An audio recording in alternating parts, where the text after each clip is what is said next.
Hello students, this is Devasya International School online education and we are going to conduct the English grammar error session.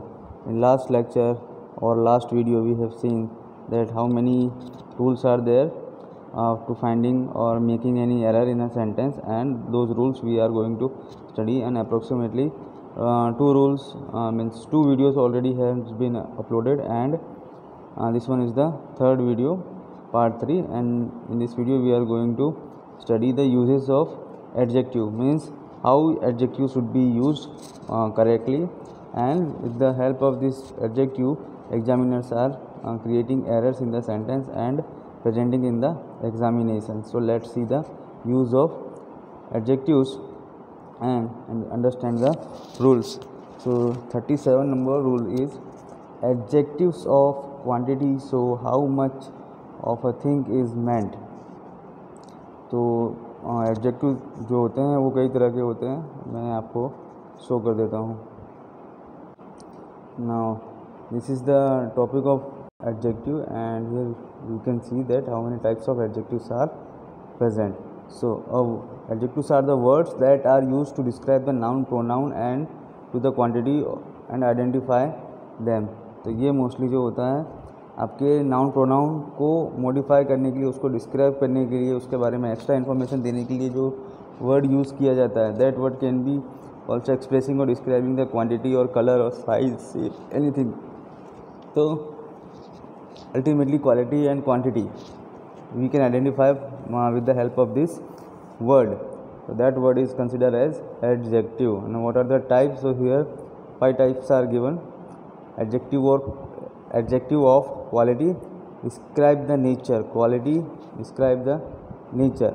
Honest, kind, large, bulky, beautiful, ugly is the adjective of quality. This kind of words will be showing the quality of a noun or pronoun. For example, Sarah is a beautiful woman.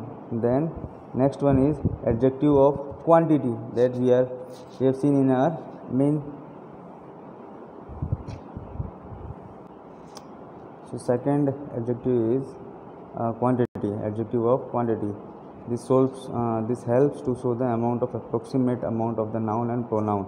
For example, all means सारे के सारे, half, many, few, little, enough. This kind of verb, this kind of words which are not showing the specific quantity, and they are mostly used for the countable and uncountable nouns. So they are considered as adjective of quantity. For example, they have finished most of the work or most of the rice. It means उन लोगों ने जितने rice उनको दिए गए थे उसमें से लगभग सारे ख़त्म कर दिए हैं. This most of the rice का मीनिंग जो होता है, क्वांटिटी कितनी है वो पता नहीं है. मीन्स 1 kg 2 kg फिनिश कर दिए हैं. That is not the this word is showing. This word is representing only that from the whole quantity almost complete quantity has been finished and few is remaining, that is very little. बस थोड़ी सी बाकी है जो बहुत कम है. So all, of, many, few, little, enough, etc. are the quantity. And then adjective of numbers are also there. They are of 3 types, and they shows the number of nouns and they are placed in an order: definite, indefinite or distributive, numeral adjective, definite, indefinite or distributive. That we will see in the another topic. Then interrogative adjectives, they are where, what, which, whose. They are also an adjective which are showing the situation or position of the noun. So which is your favorite author? So this which word is showing the description or modifying the author word. Okay, and favorite is also the another adjective. Then but here we are not considering the favorite word, but we are our focus is on which or interrogative adjective. So which is the adjective which is describing and modifying the author noun. And demonstrative adjective used to refer to individual noun within the whole amount. एक ही किसी एक particular person को ही बताना होता है, लेकिन सभी को एक साथ काउंट करके इसे रिफ़र किया जाता है. एग्जांपल आइदर, तो यहाँ पे वर्ड आइदर जो है वो है सिंगुलर पर्सन के लिए, इंडिविजुअल नाउन के लिए, but there are many option. So this word is considering the whole quantity or all the people and then referring to the one individual. Similarly, neither, each, another, other, etc. Taxes have to be paid by every employed citizen. So every word is here is individual, but they are referring the whole amount or whole citizenships group or whole society. So they are the demonstrative adjective, and examples are either, neither, each, another, or other, or anything, anybody. These are also we will see in another separate topic. Then okay, so adjective of quantity. So how much of the thing is meant? Adjective of quantity: some, much, little, enough, all, no, any, great, okay, any, great, half, sufficient, whole are used for the uncountable nouns only. And noun की spelling wrong है, uncountable noun. So those nouns which are not which cannot be counted, they are considered as uncountable nouns, and for them we are using some, much, little, enough, this kind of adjectives. For example, this one is the incorrect. I ate a few rice. I ate a few rice, and I ate some rice. So few rice means this is not this few word is not in our list that is given in our rules. Few is a adjective of quantity, but it is used for the countable nouns, and the upper side given words are used for the uncountable nouns. And also we cannot count the rices or rice. So that is why this few word using of this few word is making the sentence incorrect, and in place of this few we can write some. I ate some rice. So this will be the correct one. The next rule is the numeral adjective means the adjective or words which are showing the number or position 1, 2, 3 or first, second, third, this kind of words are used for countable nouns only when they show how many persons or things are meant or in what order a person or things stand. So order में ordinal वाले आ जाएंगे, which will be showing the order of the particular person or thing. For example, I have taught little things. I have taught you little things. So here little word is used for the uncountable noun, and this things is a plural, means think, one thing, two thing, three thing, we can count them.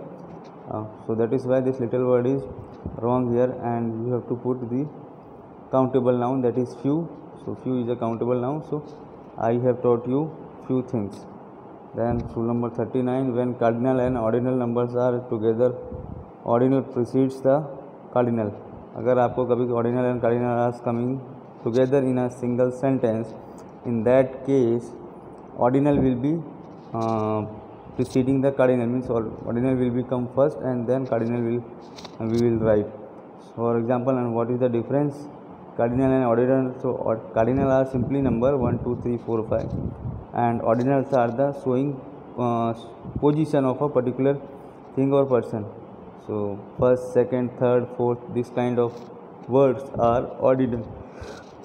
So example is the 4 first boys will be given the chance. Now here 4 first, so 4 is a cardinal, first is ordinal. 4 number is representing, this 4 number is representing the cardinal number, and this first number is representing the ordinal number. And what is rule is saying that order will become first and cardinal will become after it. So OC. So for making this sentence correct, we have to replace or exchange the position. First will come first and 4 will come second. So the right or correct statement is the first 4, not 4 first. First 4, first हम लिख रहे हैं ordinal, then cardinal. first 4 boys will be given the chance. These are the very minute details or rules we can say which are used by examiners for creating the errors in the sentence, and most of the people do not remember this kind of very small things, but if you are going to appear in the examination, at that time you have to study this kind of micro stuff, and that will help you for getting the marks. Now 14 number is letter, latest, refer to the time. Here this word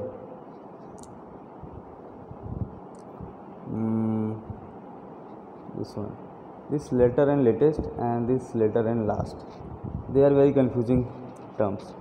So this letter means बाद में, latest means जो सबसे late आया होता है या जो सबसे नया होता है. इस लेटेस्ट का दो तरह से यूज़ कर सकते हैं. लेटेस्ट मीन्स एक तो होता है लेट, जो सबसे लेट हो गया है, जो सबसे देर से आया है, और दूसरा इस चीज़ को अगर किसी कंज्यूमर प्रोडक्ट के तौर पर देखें तो लेटेस्ट बोलेंगे जैसे मोबाइल का लेटेस्ट मॉडल हो, सबसे बाद में जो मॉडल आया, मतलब जो सबसे लास्ट में आया है वही सबसे नया मॉडल होगा. So for showing the new things और for showing the late thing this word is used.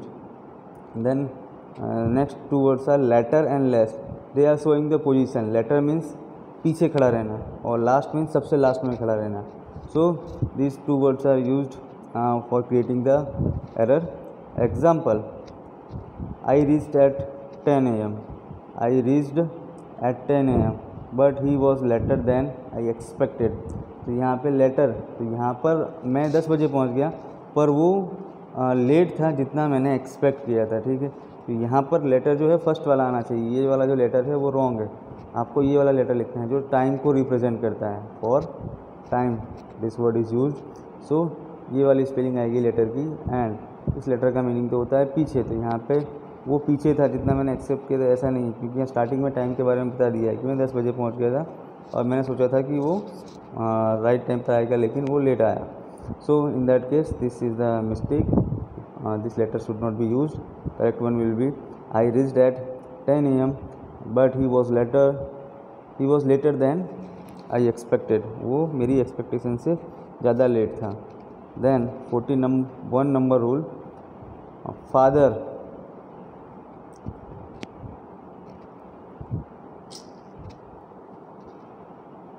Okay, now farther means more distance or advance. More distance and advance. तो ये तो दूरी के बारे में हो गया. फार्दर वर्ड जो है ये भी एरर के लिए इस्तेमाल होता है. दिस फार्दर मीन्स होता है डिस्टेंस एंड एडवांस, या कोई पर्सन जो होता है वह ज़्यादा, या कोई चीज़ ज़्यादा मॉडिफाई हो जाती है, ज़्यादा न्यू हो जाती है, एडवांस हो जाती है, हाईटेक हो जाती है. Then this word farther is used in the context. And further, second word is further. This is a farther, this is a further. Further means additional, बाद में कोई और चीज़ एक्स्ट्रा में बोली जाती है या ऐड की जाती है. For that situation this further word is used. So both are the different word, but for creating error these are used. For example, he insisted on further improvement. उसने insist किया और भी इम्प्रूवमेंट करने के लिए. तो यहाँ पर जो फार्दर वर्ड यूज़ किया है वो ये वाला है, इस्तेमाल किया. ये तो डिस्टेंस को शो करता है. Means he insisted on farther improvement, means वो दूर जाने की इम्प्रूवमेंट का या दूर से इम्प्रूवमेंट के लिए उसने इंसिस्ट किया. तो ये सेंस नहीं बनाता है. बट अगर आप ये वाला फर्दर यूज़ करेंगे then you can easily understand that he insisted on further improvement. और ज़्यादा इम्प्रूवमेंट करने के लिए उसने इंसिस्ट किया. So second one is the correct one. Now next rule is rule number 42. Each is used. ये each नाम का जो वर्ड है वो इस्तेमाल होता है. Each is used in speaking of 2 और मोर थिंग्स. अब ये यहाँ से बहुत इंपॉर्टेंट है. ये सबसे this one is more likeable topic or we can say situation which are used by examiners, that each and every, this is a very minute rule. So this each and every word is used for creating the error, and this micro rule is not most of people remember, so they don't understand and did not get the marks. So this each is mostly expressing or used or speak or spoken for the 2 or more things, 2 people or more than 2 people. But every word is used only in speaking more than 2 people.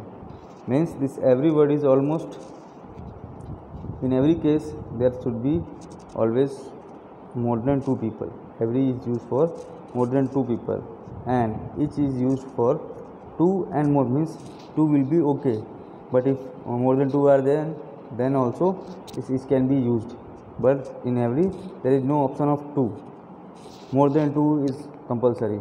अगर आपको ये use करना है, if you want to use every, then the persons or noun should be more than 2, means 3, 4, 5, not 2. Okay. Example, every of the 2 boys will get a prize. लो, इसका कोई sense भी नहीं बनता, बोलने में भी अच्छा नहीं लग रहा है. Every of 2 boys. So every is used for more than 2. Here only 2 boys are given. So this every word is incorrect in the sentence. So we will replace this every with each. Each of the 2 boys will get prize. Then let's go to the next rule.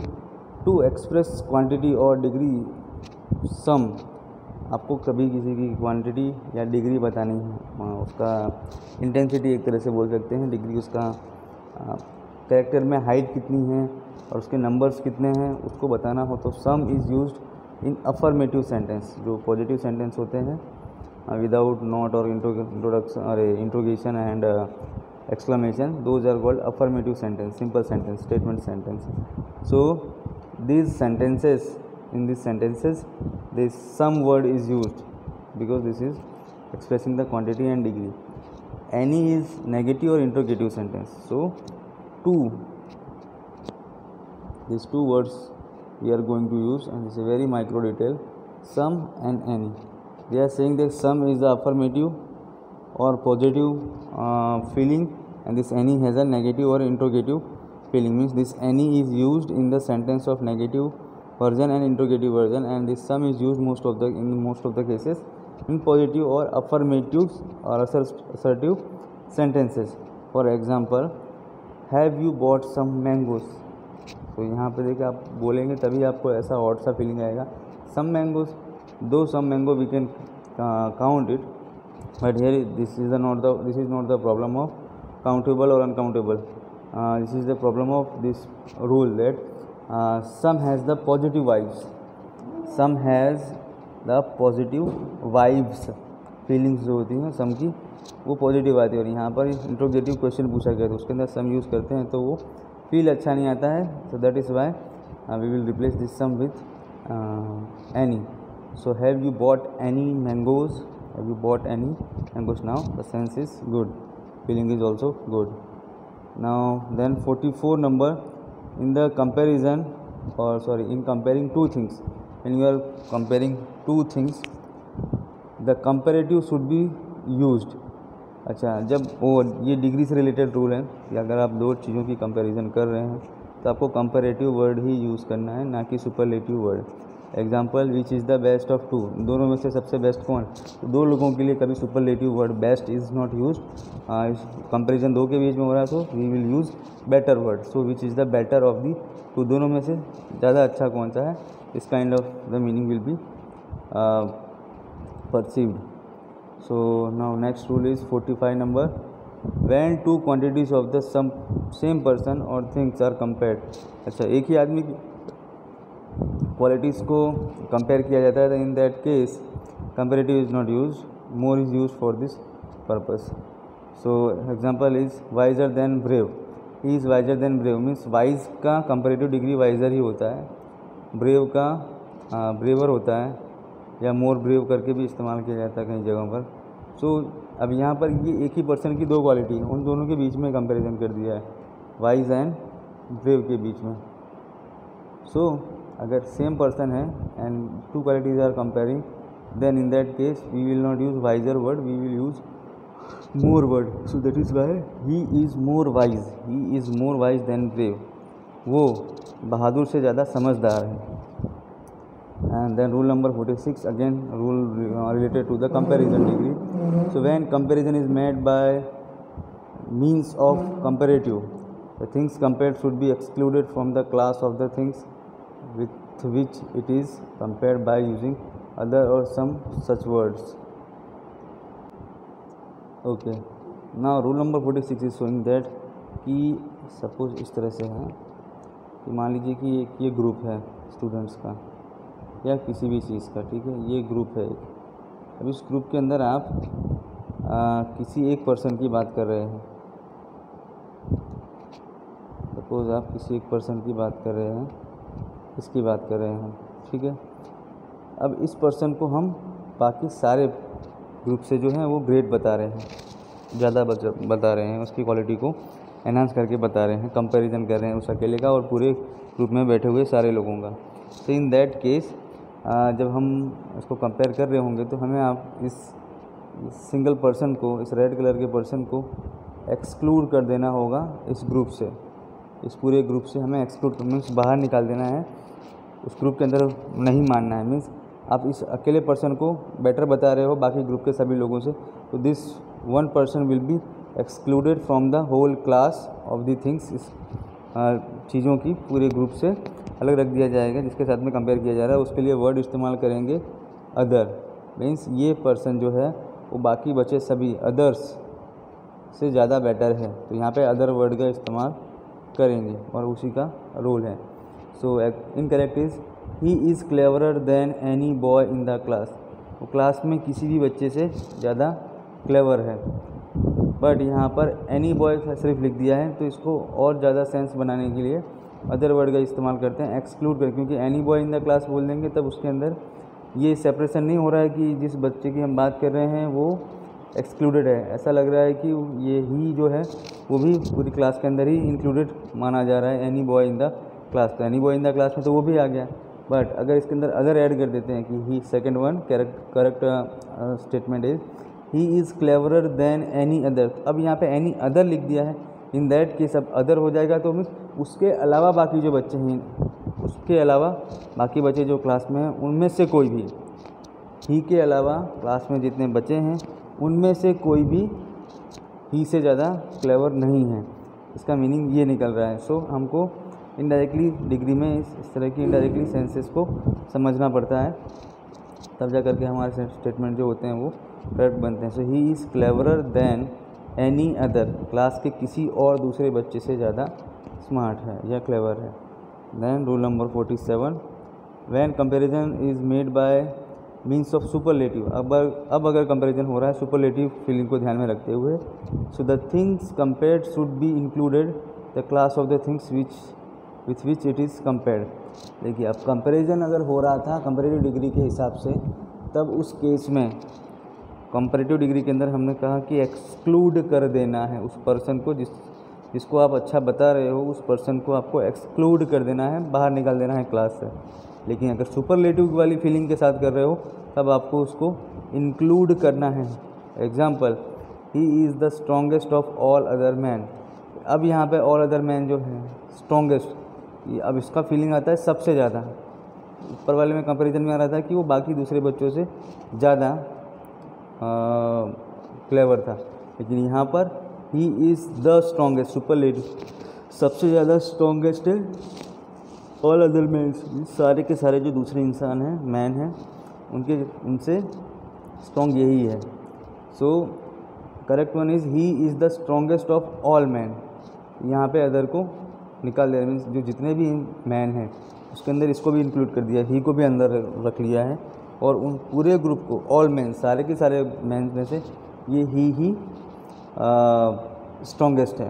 तो यहाँ पे सारे persons को other करके exclude नहीं करना होता। Superlative में और कंपैरेटिव में डिफरेंस है, ये याद रखना है। और बोलेंगे ये रूल्स कैसे बन रहे हैं, ये रूल्स जो नॉर्मल लैंग्वेज में यूज़ करते हैं तब उस टाइम पर जो फीलिंग आती है, जो सेंस आता है ना, उसके हिसाब से इस तरह के रूल बनाए गए कि इसका कोई ग्रामर या लैंग्वेज के जो रूल्स होते हैं वो 2+2 करके मोस्ट ऑफ द केसेस में नहीं होते, सारे केसेस में नहीं होते। बस हल्का सा थोड़ा बहुत लॉजिक दिया जाता है कि ये सही लग रहा है, वो सही लग रहा है, बट फिर उन चीज़ों को याद रखना पड़ता है कि आपको इस तरह से यूज़ करना।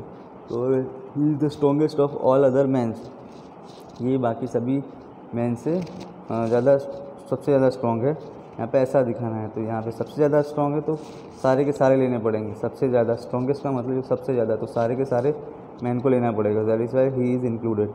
Then rule number 48, when two persons और थिंग्स आर कंपेयर्ड। जब दो चीज़ों को कंपेयर करते हैं तो it is important that the same part of the things should be use, तो उनके सेम पार्ट की ही कंपेरिजन होनी चाहिए। ऐसा नहीं कि हैंड की आप हेयर के साथ में कंपैरिजन कर रहे हो, लेग को आप शूज़ के साथ में कंपेयर कर रहे हो, ऐसा नहीं होगा। So the population of Bombay is greater than Delhi.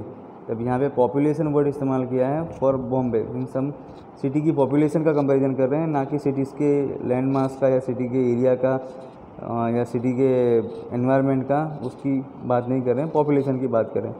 तो यहाँ पे दिल्ली में पॉपुलेशन नहीं लिखा है, सो इन दैट केस आपको इसे करेक्ट करना पड़ेगा। The population of Bombay is greater than Delhi, this is incorrect one. Correct one is the population of Bombay is greater then that of Delhi. यहाँ पे ये दैट ऑफ वर्ड लगाना पड़ेगा अगर दो चीज़ों की कंपैरिजन कर रहे हैं सेम चीज़ की तब। So next rule is rule number 49, double comparison and superlative should not B use. कई बार क्या होता है कि कंपैरेटिव एंड सुपरलेटिव दोनों ही वर्ड्स का यूज़ कर लेते हैं सेंटेंस में, तो ये भी रॉन्ग होता है। और ये मैंने कई एग्ज़ाम्स में देखा हुआ है कि इस रूल का यूज़ करके एरर क्रिएट करके सेंटेंस दिए रहते हैं, जैसे कि ही is the most cleverest boy in the class. तो आप एक तो द मोस्ट भी लगा रहे हो और क्लेवरेस्ट भी लिख रहे हो, तो ये डबल कंपैरिजन हो जाएगा या डबल सुपरलेटिव हो जाएगा, तो ये नहीं करना है, ये रॉन्ग है। डबल सुपरलेटिव या डबल कंपैरेटिव्स नहीं आएंगे।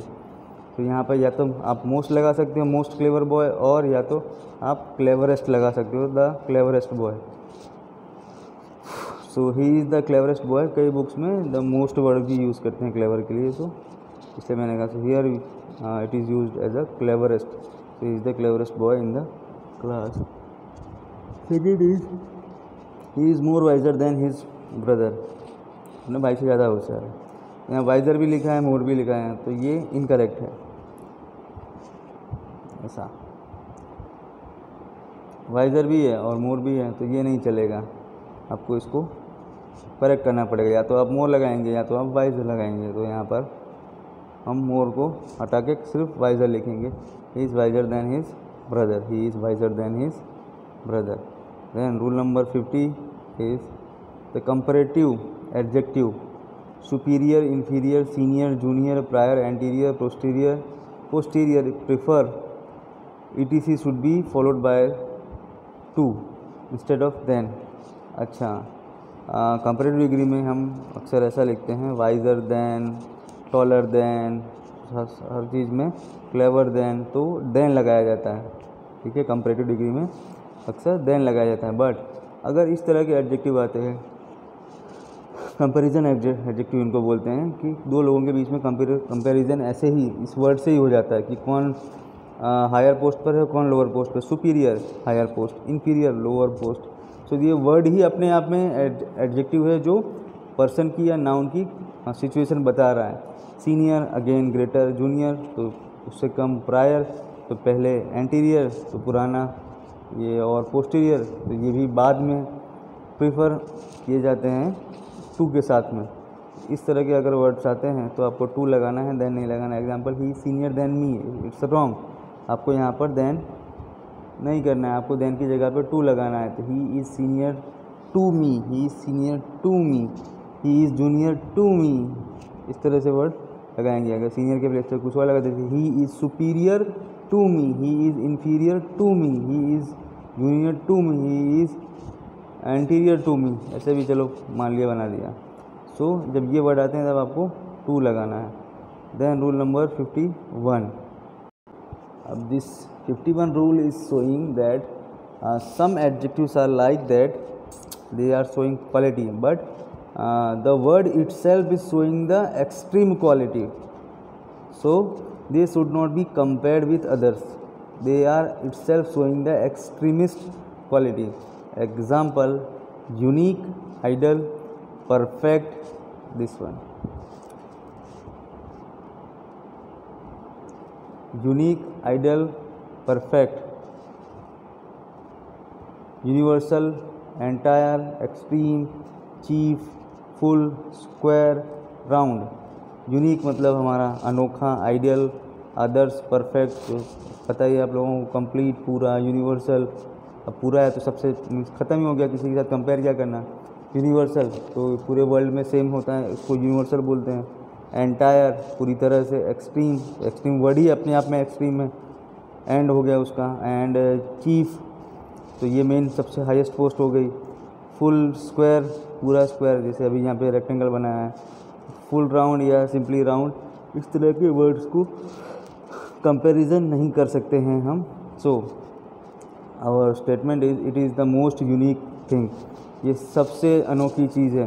तो यहाँ पर ये अनोखी चीज़ के लिए, यूनिक के लिए द मोस्ट नहीं यूज़ करते हैं, सिंपली यूनिक ही रखते हैं, क्योंकि यूनिक का मतलब ही सबसे डिफरेंट होता है। So it is a unique, ये मोस्ट नहीं आएगा, सिंपली यूनिक आएगा। So this is the unique thing only. Then rule number 52, all the adjectives which refer to the same noun should be in the same degree of comparison. अगर एक sentence के अंदर more than one adjectives आए हैं और noun एक ही है, तो वो सारे एडजेक्टिव अगर एक ही नाउन को रिफ़र कर रहे हैं, एक ही नाउन को मॉडिफाई कर रहे हैं, देन इन दैट केस उन सबका जो कंपैरेटिव फॉर्म है वो डिग्री ऑफ कंपैरिजन जो है सबका सेम रहेगा। ऐसा नहीं होगा कि किसी का कंपैरेटिव रहेगा, किसी का सुपरलेटिव रहेगा। Example, he is wisest honest worker in the office. So यहाँ पर ये wisest and honest worker in the office, ये ही को बताया जा रहा है। सो इसको दिखाने के लिए ही is the wisest and the most honest, तो यहाँ पर इस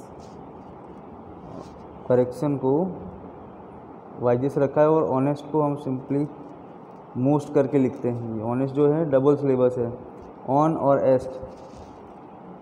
सो या मीन्स ये अब कंफ्यूजन हो रहा है यहाँ पे किस तरह से कि जो ऑनेस्ट है वो एक पूरा वर्ड है, ठीक है, ये ऑनेस्ट जो है ये पूरा वर्ड है, और जो ये वाइजेस्ट है ये वाइज में से बना है।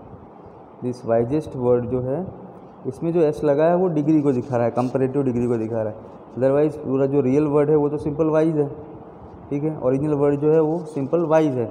तो जो वाइजेस्ट है वो कंपैरेटिव डिग्री को दिखा रहा है, मीन्स सुपरलेटिव है वाइजेस्ट। और ऑनेस्ट जो है वो तो एक पूरा वर्ड ही है अपने आप में, जिसका मतलब ईमानदार होता है, वो सुपरलेटिव डिग्री नहीं है।